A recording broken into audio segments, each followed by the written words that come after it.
Welcome, everyone. We're diving into the fascinating yet bittersweet history of a forgotten mind, Philo of Alexandria. His work on reinterpreting the Bible through Greek allegory and the introduction of the Logos is just, mind-blowing. Absolutely. And what's striking is that his ideas, despite their groundbreaking nature, were quietly erased. Right. His very name almost vanished from history, right? Exactly. Imagine a thinker who lived just a generation before the New Testament was penned, defending his people before Caligula, and yet his influence, his very language, was repurposed without credit. It's like his ideas were, borrowed and then hidden in plain sight. Yep.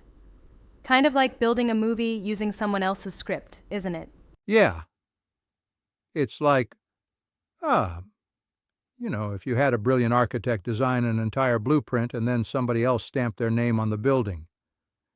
His allegorical reading of the Hebrew Bible reshaped the understanding of divine presence, culminating in the concept of the Logos. Right. And the Logos is just a heavy idea. Someone once said, "In the beginning was the Logos," nearly echoing Philo's language. It's like his words became the cornerstone of a new theology. Exactly. The Gospel of John, written around 90 to 100 CE, almost echoes his language word for word, which makes you wonder, did Christianity really build its foundation on a forgotten Jew? And that's the big question, isn't it? How do you build an entire religious framework without acknowledging its original source? It's almost as if they needed to rebrand his Logos as something entirely new. Precisely. Philo never mentioned Jesus, never referred to any Christian movement. Yet, decades later, early church fathers like Clement of Alexandria and Origen picked up his framework to explain Christ as the divine intermediary. It's as if they discovered this secret treasure chest of ideas, grabbed the best parts, and then conveniently left out the details about its origin. Right. Makes you think about the ethics of that, don't you think? It does raise, some serious issues about authority and intellectual honesty, but it's not just the Christians. Rabbinic Judaism also turned its back on Philo. His Greek-inspired allegory was seen as, too foreign, too diluted to reflect true Jewish thought. Yeah, he was caught between two worlds, sort of like an ambidextrous bridge builder who, unfortunately, gets criticized from both ends. The rabbis didn't include him because he was considered too Hellenistic to be authentically Jewish. And here's where the tension really lies. On one hand, his work laid the scaffolding for what would become Christian and, indirectly, Western philosophical thought. On the other, both traditions, in different ways, chose to erase his personal credit. Right. And that erasure is what we call historical amnesia. Do you think it was a Possibly, yeah. deliberate effort? Perhaps admitting a Jewish origin for a core Christian concept would have disrupted neat theological narratives. Absolutely, it seems like convenience trumped integrity. Acknowledging that one of the foundational ideas of Christianity, the Logos, stemmed from a non-Christian Jewish philosopher would have, blurred the lines of identity and tradition. There's a sort of mutual self-preservation at work here. Early Christians needed a narrative that placed Christ as wholly divine, and Jews needed to defend their tradition by distancing from Greek influence. Right. It's a delicate tightrope. And then, fast forward to modern times, scholars like Harry Austryn Wolfson and David T. Runia started to piece together this lost puzzle. They argue that without Philo, we might not have the Logos doctrine or the Word-made-flesh concept that became so central to Christianity. Now that's a claim that really shakes the foundation. It's almost like, if you take away Philo, you lose a key bridge between Jewish thought and Hellenistic metaphysics. And by extension, you shift the narrative entirely. Exactly.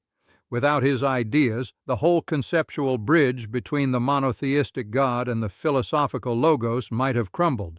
It's, like building a modern city without acknowledging the ancient architecture that supported it.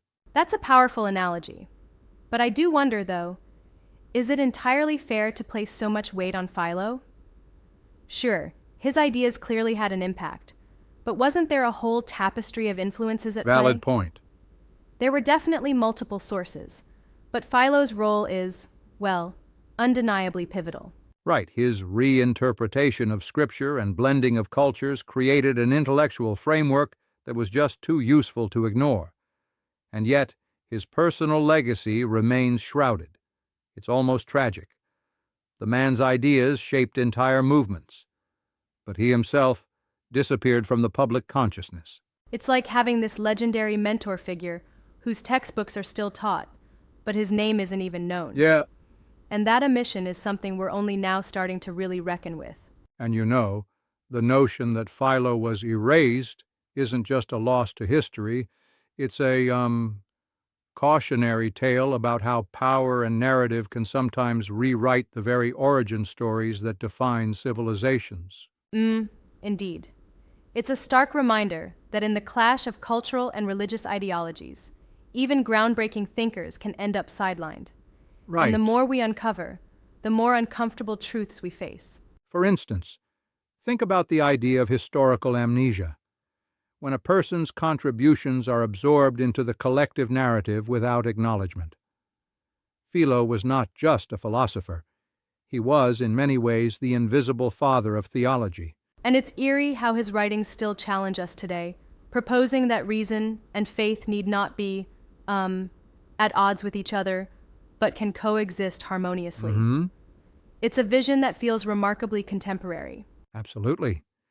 In a world that often pits science against faith, Philo's work reminds us that these domains can actually enrich one another. His allegorical approach to Scripture allowed room for interpretation, innovation, and a synthesis of knowledge that transcends rigid dogma. And yet, that same openness perhaps made him too messy for the neat narratives of emerging religious institutions. Right. They needed clear, uncontested doctrines. And Philo's complexity didn't fit that mold.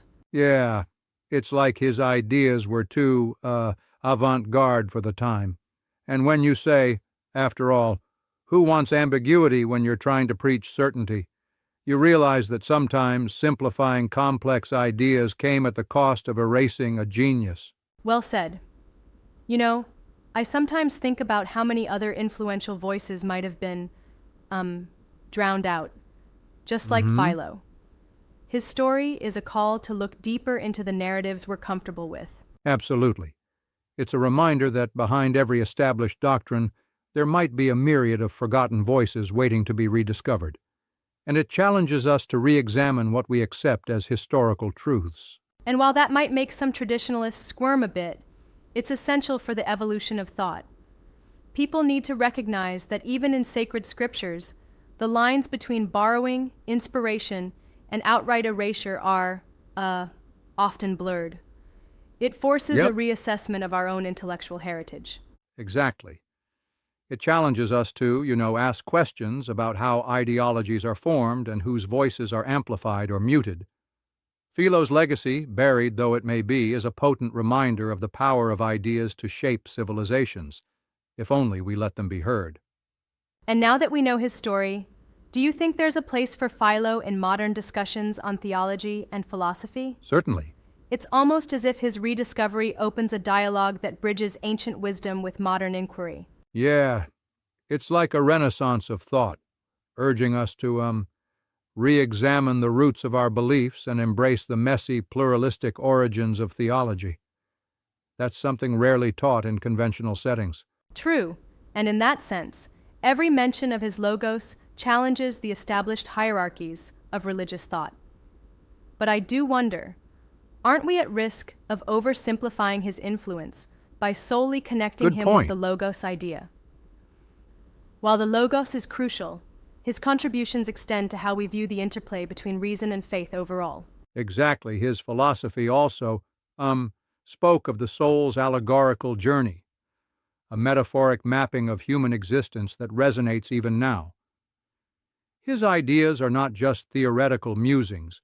They have real implications on how culture and belief systems evolve. And that's why, despite being erased for so long, his work is reviving interest among scholars and those who question the neat boundaries we've come to accept.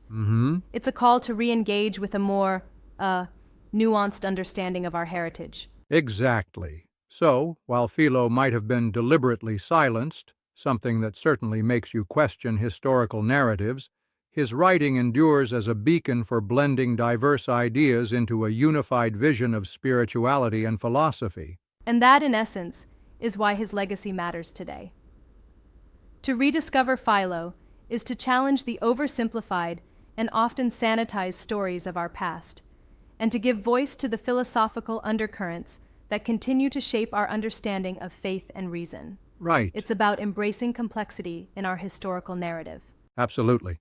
And as we wrap up this deep dive, remember that every time we look back, there's always more to uncover. Philo's story may be uncomfortable for some, but it's crucial for a truthful understanding of our intellectual roots. Yes, and if nothing else, it's a reminder that even the most powerful ideas can be, hidden in the shadows until we shine a light on them. Thanks for the discussion. It really makes you think about what else might be, lying forgotten in our collective past. Yep. Thanks for joining in the conversation. Let's keep questioning, exploring, and, never let the brilliance of forgotten voices go unnoticed.